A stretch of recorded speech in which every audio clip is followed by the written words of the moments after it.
The Egyptian billionaire businessman Mohamed Al Fayed is known around the world as the man who tried to play matchmaker for Princess Diana. May I present my son, Dodi? Your Royal Highness. The ill-fated courtship fictionalized in the last season of The Crown. But who the public saw as a mogul, many of his female staff at the iconic Harrods store in London saw as a monster. Al Fayed, who died last year, is accused by his alleged victims of being a serial predator who abused his power to torment young women. Among them was Sophia Stone, who was hired at age 19 hoping to become a buyer, only to suddenly be promoted to his personal assistant. I was sitting on the sofa and he came across the room. This is what happened the first of many times, Sophia says, Al Fayed tried to rape her. You know, and he forced me back and it was trying to kiss me and put his hands up my skirt and feel my boobs and push me down, and I went crazy and was like kicking him off, get off, get off, get off. Kicked him and yeah, and he sort of fell back and just was like ha ha ha, laughing, like making a joke out of it, like it was a bit of fun for him, and I was just terrified. Sophia is one of 37 women whose lawyers say are planning to bring a case against Harrods, now under different ownership. In a statement, the company said in part, "We are utterly appalled by the allegations of abuse perpetrated by Mohamed Al Fayed. These were the actions of an individual who was intent on abusing his power wherever he operated, and we condemn them in the strongest terms. We also acknowledge that during this time his victims were failed, and for this we sincerely apologize. It has been our priority to settle claims in the quickest way possible, avoiding lengthy legal proceedings for the women involved. The process is still available for any current or former Harrods employees." This is one of the worst cases of corporate sexual exploitation that certainly I and perhaps the world has ever seen.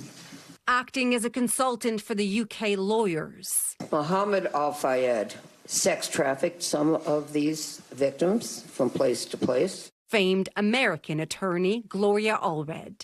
I just felt that I should say yes to supporting the victims. There's so many of them, and they've been damaged so deeply and held the secret within them for years. Among the allegations, lawyers say the women were forced to undergo invasive medical tests and were checked for sexually transmitted diseases. The women would arrive for their medical examination none the wiser, expecting this to be an examination to perhaps check their weight, their blood pressure, or their height.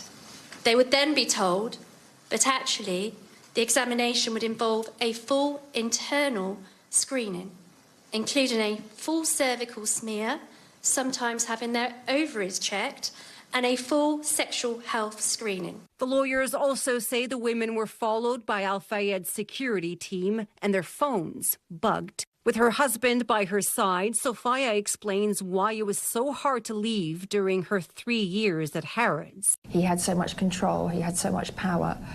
I thought that, I don't know, I'd be followed. I didn't know, I was scared. I also had, you know, I had to live. I had to pay rent. I had to survive. I was on my own. I didn't feel like I could talk to anyone about this. I was going through this sort of hell.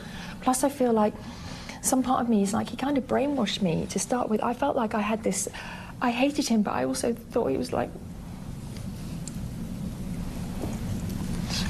I hated him. But I sort of cared for him. So mixed up. He betrayed you, darling. Totally.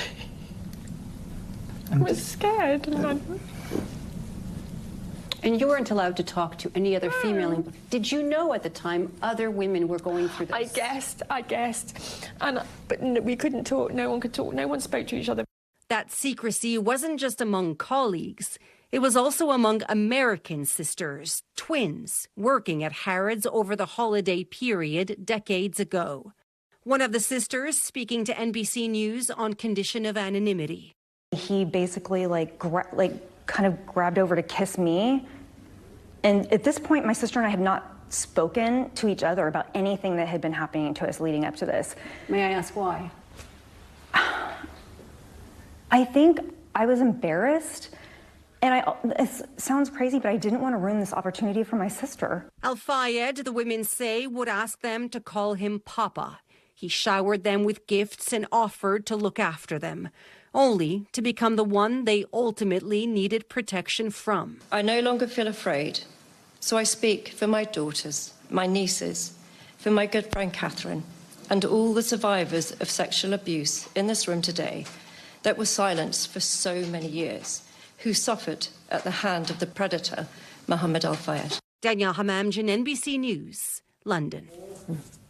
Thanks for watching. Stay updated about breaking news and top stories on the NBC News app or follow us on social media.